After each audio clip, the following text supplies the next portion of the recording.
are powers on Earth too hidden to be seen, and conspiracies too vast to comprehend. For years, the world has seen fact distorted, reality manipulated, and the truth concealed. Join the Pierre Sabak podcast to uncover the real meanings behind ancient aliens and their symbolism.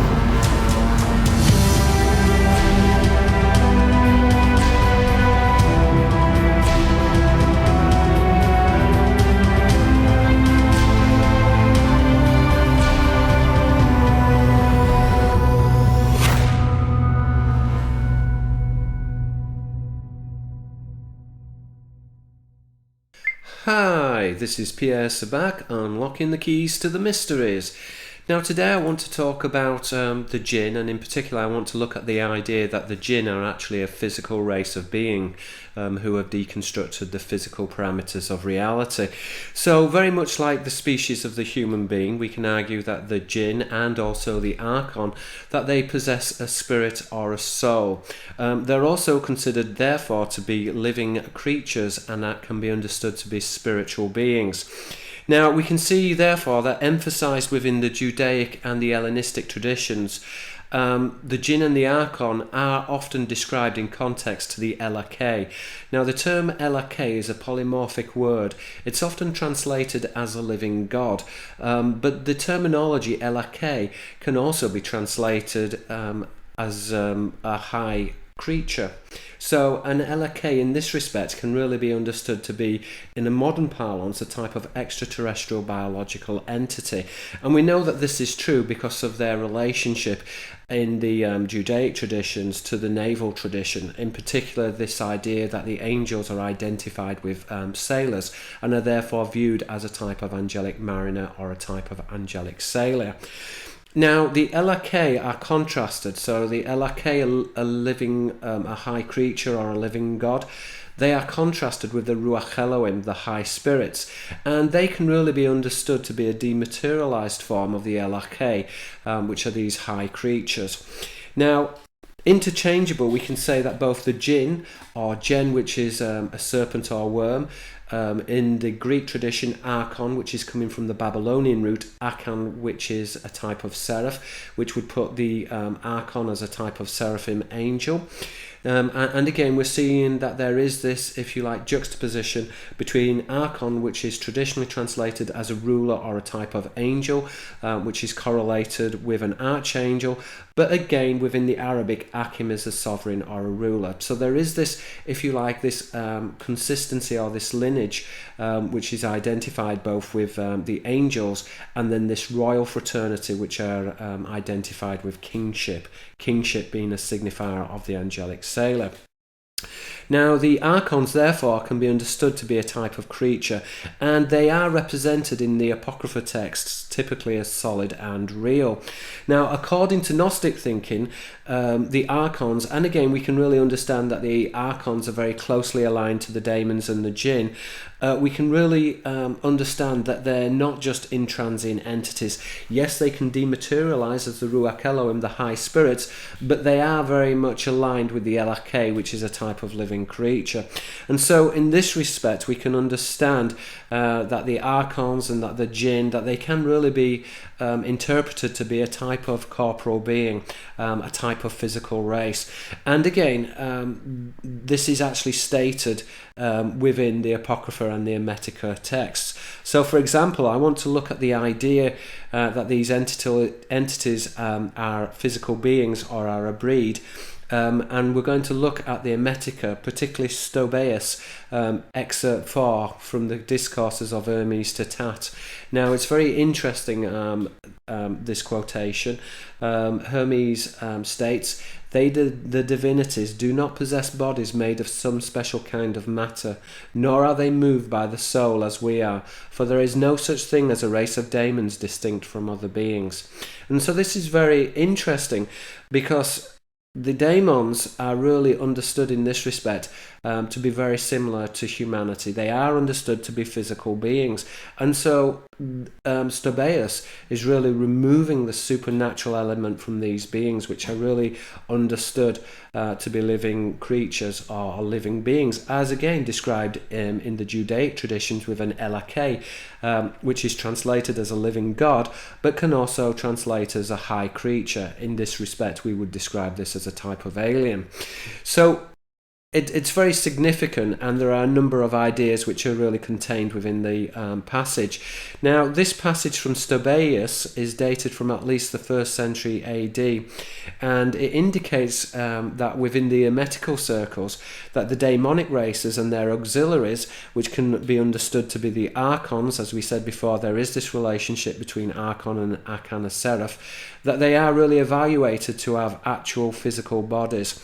And we can say, therefore, that they are very much identical or equivalent to the jinn. Now, in the Aramaic, the word jinn is a spirit, and this is really understood to be a type of living creature. And we find this encoded within the Aramaic word jinns, which means gender or a species. So again, the jinn, although a type of, often is represented as a type of spirit or a type of ru'akh Elohim, the high spirits, but they can really be understood also to be a type of species. So they are, in this respect, understood to be a type of creature that can procreate. And again, we're finding that this idea is found within the Arabic jinsi, which is sexual. So again, the jinn have sexual gender or sexual distinctions. And we're finding that this is really exhibited within arcane literature, and that the jinn themselves, when we're looking at the Arabic texts and treatises, that they are depicted as a type of race. And therefore we're seeing that within the Arabic, that there is this relationship between jinsia, which means nationality, and is a comparison which is reflected in the Greek paranemasia, daemon, which we can say is a cognate of demos, people. So again, I just want to emphasize that there is this polyglottal wordplay in the Arabic between jinn, which is this non-human type of entity or supernatural being, and jinsia, which is nationality. And again, the polyglottal wordplay is found repeated in the Greek daemon and demos, which are people.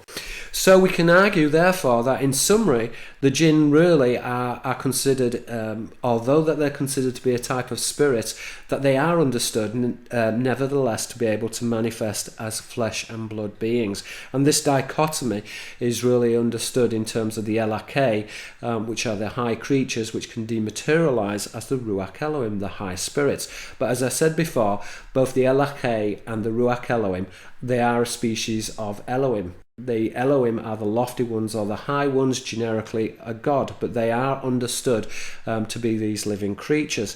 And so I describe them in my book, Holographic Culture, as a type of holographic being. These are beings which have deconstructed the physical parameters of reality.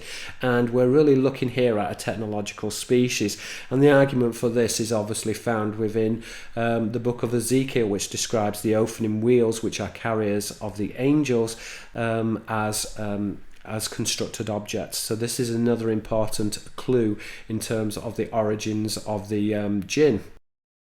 Now, the ru'akh Elohim, the high spirits, are said to have mortal descendants, and these are described variously as the Bene Elohim, the sons of the gods.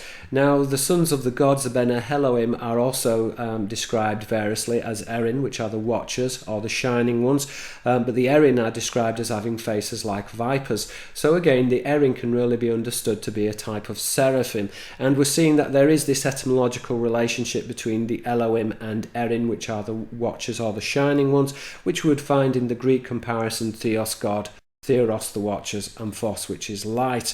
Now, the Bene Elohim, the sons of the gods, procreated with the Bene Adam, the sons of Adam, or the daughters of Adam in the book of Genesis, but essentially they are also signified as the Ben Adam, the son of Adam. And we're seeing that this offspring were described as the giants, the Nephilim. And again, that there is this etymological connection between Nephilia, which is the Aramaic word for Orion. Now, in general, the ru'akh Elohim and the jinn are considered, therefore, to be a species or a race of living beings. And I just want to try and tease this out and look at some etymologies which really highlights this point. So when we look at the race of the jinn, we can say that they are definitely attributed to the ru'akh Elohim, the lofty spirits. But again, we're seeing this dichotomy between the ru'akh Elohim, the lofty spirits, and the helachei, and particularly when we begin to look at their mortal offspring, because the ru'akh Elohim and the Ben Elohim, the sons of the gods, are said to have had mortal or physical offspring, which again would denote a physical type of species. So I want to now just look at a few different examples of supernatural beings and spiritual entities which are manifested as physical beings, and we're going to look at the etymological relationships, and particularly the polyglottal puns which are found between the various different languages.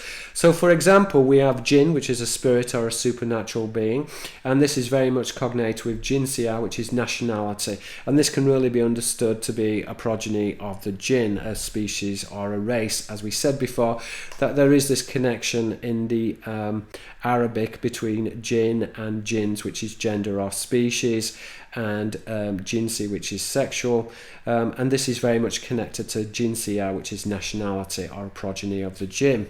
Again, within the Greek, there is a daemon, which again is a type of spirit or supernatural being, and demos, people.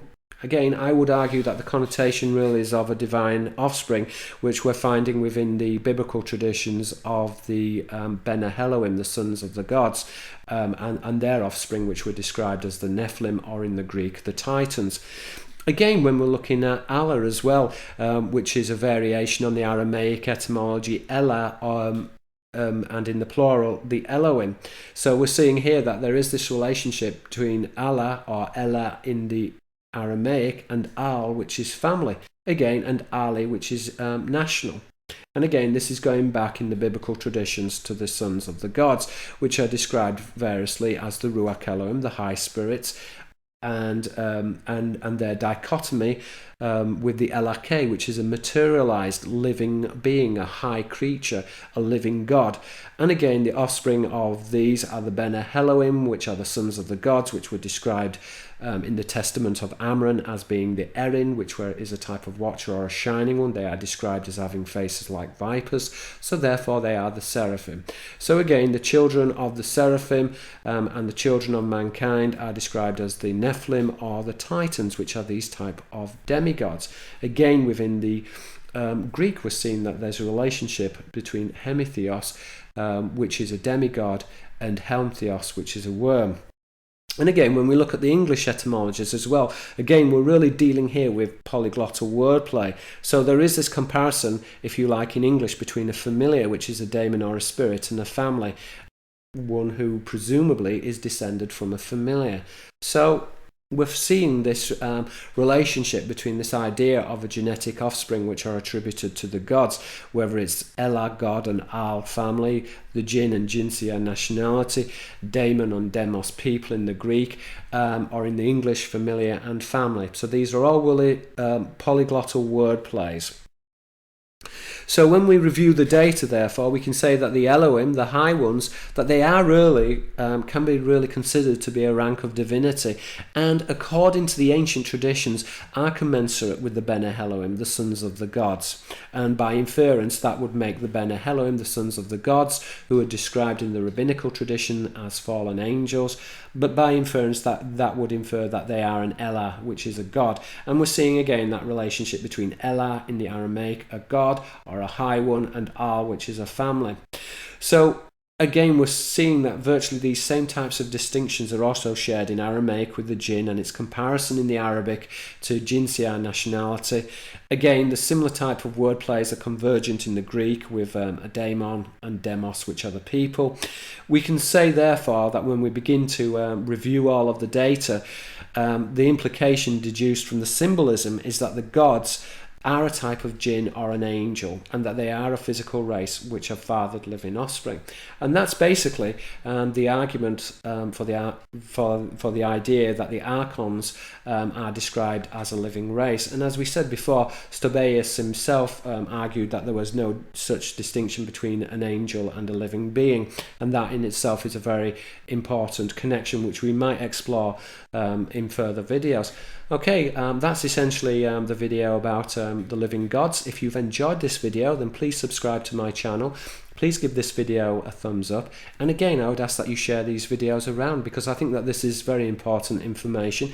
And again, I really think that this needs to be discussed, and it needs to be debated. And again, the theological implications behind the etymologies pertaining to the deities again needs to be discussed, both in terms of in context to religion and also mythology. Okay, this is Pierre Sabak. Let's try and make this a better world. Thank you very much. Thank you.